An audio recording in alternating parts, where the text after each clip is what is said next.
Good evening, everybody, and welcome back to UMBC. It's great to see so many people on campus. We're really pleased to have this event on campus again, hold this Alumni Awards ceremony as part of our homecoming celebration. The Alumni Awards ceremony is the signature event of the Alumni Association, and it's really, I'm always really impressed by the accomplishments of my fellow alumni and the commitments that they make to their community, their profession, and to UMBC. It feels really good to be part of this community. First, let me make a couple of acknowledgments. First, I want to acknowledge the members of the Alumni Awards Committee, Kent Malwitz, who's the chair of the committee.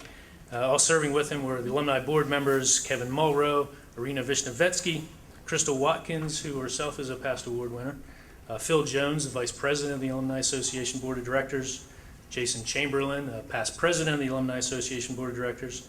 Also, Yvette Mosey-Ross, the assistant provost for enrollment management, and also a member of the UMBC's chapter of Black and Latino alumni. And a recent addition, recent UMBC graduate and last year's Rising Star Award winner, Aaron Murky. And he's joined also this year by Rachel Sturge, a member of the UMBC's Graduate Student Association. Please join me in thanking them for their service on the board.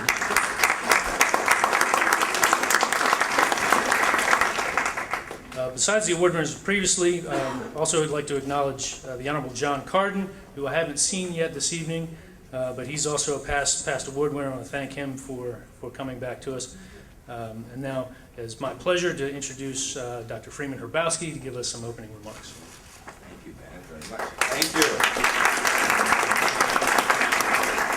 So I sat here and I was told, no, my place was over there for logistical reasons, because I have to keep getting up and rather than having me go back and forth. And I thought about the fact that interestingly, people have spent a lot of time preparing for this evening. So would you give all the folks involved, the staff members, a hand? This is a very exciting evening for a lot of reasons. Most importantly, we have some of our alumni back. I'm going to ask all alums to stand. Let me just see who you are. Let's give them all a hand. All the alums to stand.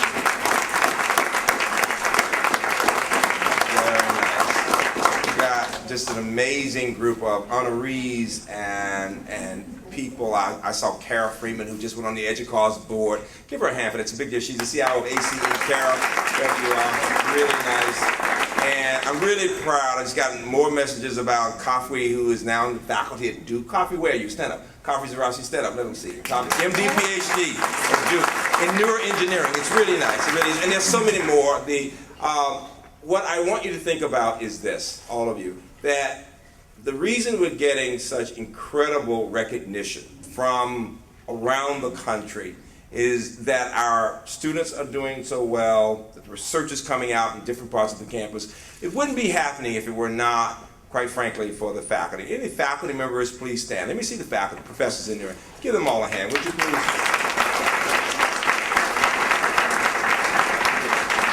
So what makes this place so special, I think, is, quite frankly, not the fact that we've got more buildings. And I love hearing young alums say, I don't know where the bathroom is anymore. Everything has changed around so much. It's just great. And the place is changing dramatically. It is. But what has been true about this institution for a long time, very long time, as we enter this period towards our 50th in the next several years, is that you have wonderful faculty and staff who care deeply about two things, two aspects of the community. One, the people, the students, and each other. And two, ideas. The idea that we're constantly thinking about the life of the mind and how we prepare people in different ways to make a difference in the world. Not only through having great intellectual capacity, but how they think about the world, about people from so many different backgrounds, and what difference they might make in the lives of people. And so as we celebrate tonight the achievements of a number of our alumni, I want you to just think about this notion of how each of them, in one way or the other, is making a statement about values and about what each sees as critical to the future of humankind in a range of areas across the humanities and social sciences and in science and tech areas. It is an exciting time for us. We were #1 up and coming, 3rd year in a row. Big hand for that, please. Please. the ineluctable question always, that I always get is, well, when do you arrive? When are you going to stop being up and coming? I think it's a terrible, quite frankly, labeling, because it's really, the criteria they are using have to do with academic innovation and high quality teaching and working on interesting ways of doing things. Whether it's in our Women and Gender Studies program or in the theater department or English or what we're doing in technology, people are constantly looking at interesting and new ways of teaching and learning and doing research, and people are noticing around the country. Secondly, I think far more impressive than the #1 up and coming is that when it comes to the quality of undergraduate teaching, we were #4 in the country, ahead of Stanford and Brown. Give us a really big hand.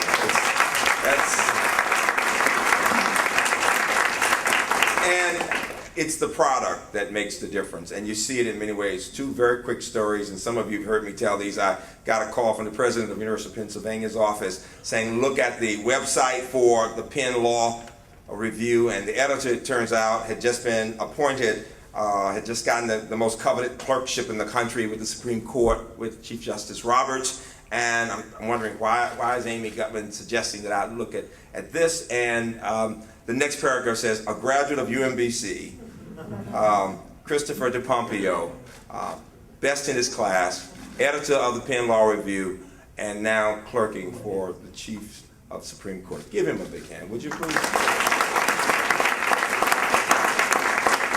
And then 2 weeks ago, I was at Columbia Law working with a group of college presidents, and amazingly, a young man looks at me and says, Dr. Hrabowski, and I look at him, Joe? And he says, yeah, Joe Howley.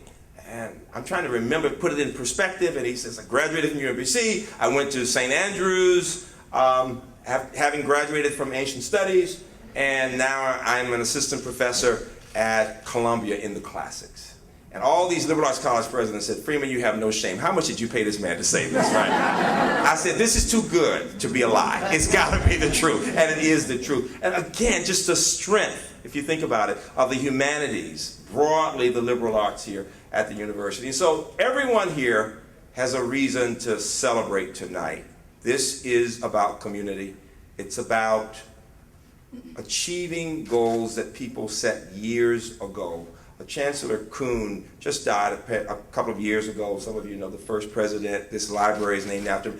But I know he's smiling. I mean, absolutely. All the founding fathers and mothers are smiling because the vision they had for a place where people of all races could come from backgrounds from around the world and could learn what it means to seek the truth and to be a part of a special community. And so we are delighted you're here tonight. I'm looking forward to listening to our alumni as they talk. And I would simply say to you, when the 60 Minutes piece that's been being taped for the last 10 months comes out, a good piece, by the way, good piece. Everybody hears 60 Minutes, oh God, what's the problem, right? No, this is a good piece. 60, where's Jamie Hopkins, the journalist in the room? 60 Minutes, 10 months for a 15-minute piece that has a 3-minute commercial. So it's 12 minutes, but it will be a good piece, and it will tell a part of the story, just a part of the story of this place. Keep telling the story. Bad news travels fast, as you know. If something isn't going well, everybody hears about it. Good news, you have to work at it, right? If things are going well, people simply say, well, that's the way it's supposed to be. But if they don't go well, everybody, right, all of a sudden you hear about it. I would ask each of you, whether you are an alum or a friend of the university, to just pass the word along that there's a place that cares about its students and is absolutely fascinated by ideas. Thank you all very much and welcome. Thank